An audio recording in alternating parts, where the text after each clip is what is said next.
Quero saudar com alegria você que me acompanha no Santo do Dia.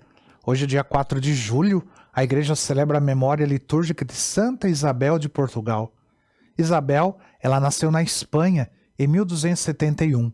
Entre seus antepassados estão muitos santos, reis e imperadores. Ela era filha de Pedro II, rei de Aragão, que, no entanto, era um jovem príncipe quando ela nasceu. E sem querer ocupar-se com a educação da filha, o monarca determinou que fosse cuidada pela avó. Tiago I, que se convertera ao cristianismo e levava uma vida voltada para a fé. Ela recebeu, então, uma formação perfeita e digna no seguimento de Cristo. Tinha apenas 12 anos quando foi pedida em casamento por 3 príncipes. Seu pai escolheu o herdeiro do trono de Portugal, Dom Dinis. Esse casamento significou para Isabel uma coroa de rainha e uma cruz de martírio, que carregou com humildade e coragem nos anos seguintes à sua vida. Isabel é tida como uma das rainhas mais belas das cortes espanhola e portuguesa. Além disso, possuía uma forte e doce personalidade. Era também muito inteligente, culta e diplomata. Ela deu 2 filhos ao rei, Constância, que seria no futuro rainha de Castela, e Afonso, herdeiro do trono de Portugal. Mas eram incontáveis as aventuras extraconjugais do rei, tão conhecidas e comentadas que humilhavam profundamente a bondosa rainha perante o mundo inteiro. Ela nunca se manifestava sobre a situação. De nada reclamava e a tudo perdoava, mantendo-se fiel ao seu casamento. Ela criou os filhos, inclusive do rei fora do casamento, dentro dos sinceros preceitos cristãos.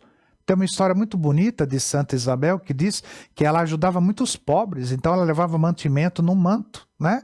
E o marido dela não gostava, né? Não admitia que ela fizesse isso. E certa vez ela estava levando os alimentos para os pobres no avental e ele chegou. E ele perguntou: "O que tens aí?" E Santa Isabel falou assim: "São rosas, são flores." E ela abaixou, os alimentos tinham se transformado em flores. Por isso que ela tem, né? Ela carrega sempre o avental com flores. Ela perdeu cedo, né, a filha e o genro, criando ela mesma o neto, né? Também um futuro monarca. Não bastassem essas amarguras familiares, né?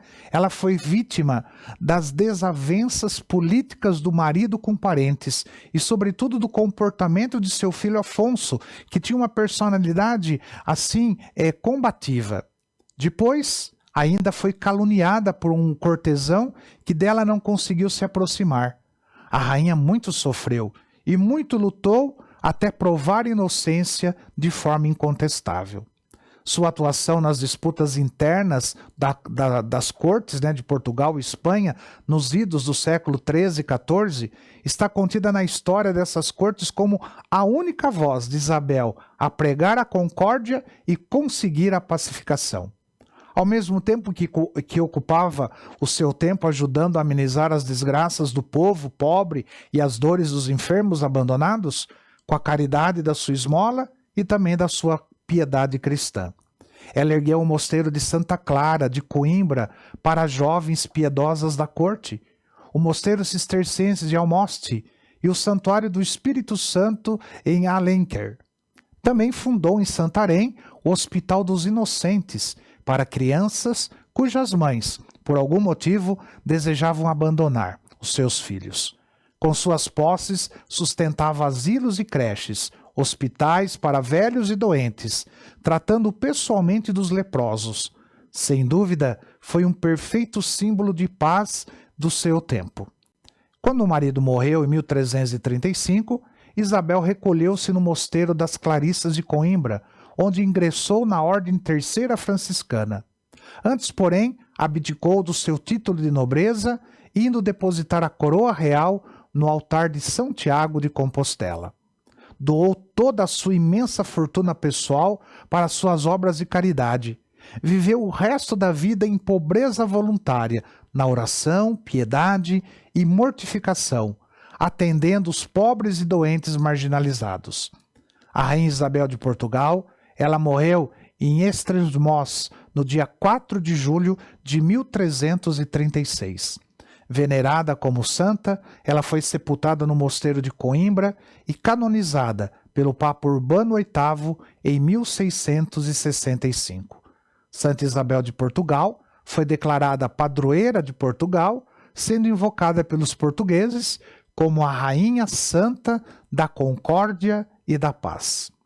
Santa Isabel de Portugal, rogai por nós. Que o Senhor te abençoe, em nome do Pai, do Filho e do Espírito Santo. Amém.